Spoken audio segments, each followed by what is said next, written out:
Sindhi special सेयल B या कमल ककड़ी बना रहे हैं। इसके लिए हमने इसकी स्किन को पील कर दिया है और कुकर में बॉईल कर लेना है। पानी ऐड कर दीजिए, इन्हें छोटे पीसेस में कट कर दीजिए, थोड़ा सा दूध ऐड कर दीजिए ताकि इसकी मट्टी निकल जाए और ये सफ़ेद रहे। और अब मसाला बनाते हैं। दही में ऐड कर देना है लाल मिर्च, धनिया पाउडर, हल्दी, थोड़ा सा नमक, वो आप बॉईल करते वक्त भी ऐड करेंगे, और गरम मसाला। अब इनको अच्छे से मिक्स करते हुए पेस्ट तैयार कीजिए, रख दीजिए साइड में।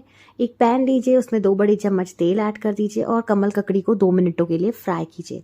और उसके बाद गार्लिक, करी पत्ता, हरी मिर्च, धनिया पत्ता ऐड कर देना है। इसके बाद वाइट सेसमी सीड्स यानी कि सफ़ेद तिल ऐड करेंगे और ये तैयार की हुई पेस्ट। अब पेस्ट के सहित हमें कमल ककड़ी को 10 मिनटों के लिए मीडियम आंच पर कुक करना है। इस तरीके से कुछ टेक्सचर हो जाएगा तो ये लीजिए, गर्मा गर्म कमल ककड़ी सेयल बी तैयार है। आप भी बनाएं। Video like, share and subscribe करें। This is Nikita Ahuja. Bye bye, take care.